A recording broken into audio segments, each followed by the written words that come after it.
We can't tell everyone. Theater production is not only about on stage.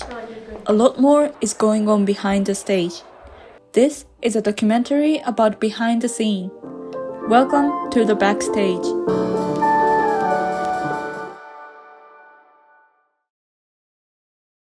As the director, I saw the costumes representing the different fairy tale characters in their individual fairy tales, more so than they're all in one world.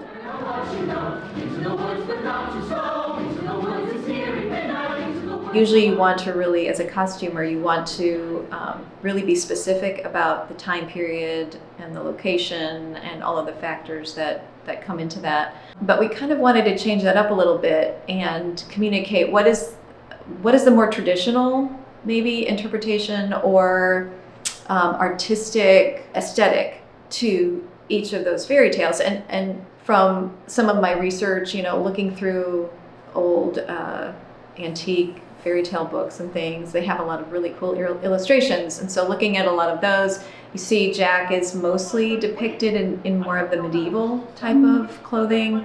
Cinderella's world is usually, Charles Perrault, the Frenchman, wrote a version of Cinderella. So that was set more in the 1700s. But there's also Cinderella, obviously the Disney film is kind of more late Victorian. So one thing we wanted to do is kind of depict them that way, but maybe deviate a little bit with Cinderella, because Cinderella's stepmother and stepsisters are ridiculous. They're flamboyant, they're selfish, they're all about fashion, very surface level. So we thought, well, one of the most just hilarious time periods for fashion is the 1830s. And so they have these huge sleeves, these very full dresses, and their hairdos have these little crazy curls on their faces, things like that. So we thought this would be a good time period for these particular characters. So we're trying to find elements from certain time periods that might be iconic to one or another, and we kind of melded them together.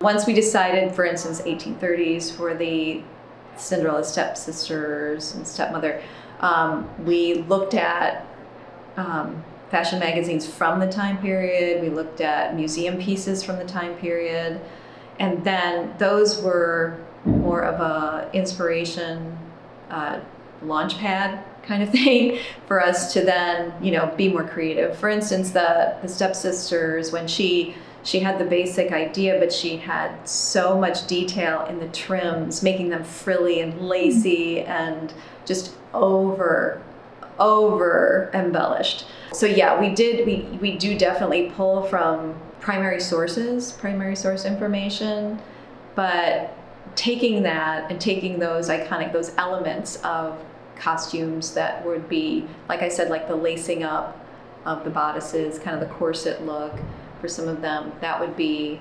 our inspiration. And a lot of them evolved along the way too. Jenna Reynolds, she did a lot of the pulling, so she was one of the assistant designers, and June Wen was also one of the assistant designers. She did the wolf.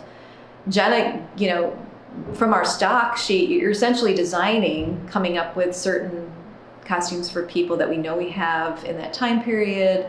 So she would put a lot of that stuff together as well and come up with, finding what fits, finding what works, shoes, little scarves and things. The hat for the baker, she found that. It would end up being perfect.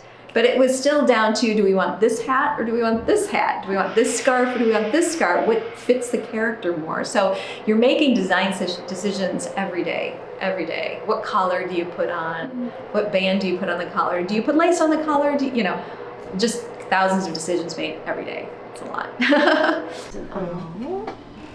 Here, and then I'll show you how to do it. Sometimes you're designing as you're building, because you have a rendering, you have a sketch or a drawing, and then you start building it, cutting it out, whatever, and using the fabric a different way. So sometimes it happens it coincides with each other.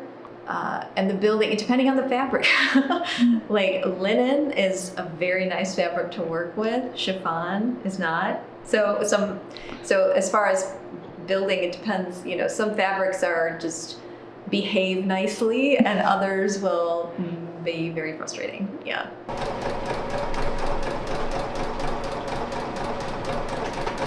And then Chi Nguyen, the costume designer, who designed the stepmother, the stepsisters, the witch, the second witch, and Cinderella. So she took those and just made the most beautiful designs. And just seeing Chi built Cinderella's costume and just watching that just develop, and just every time she touched it, it was more beautiful.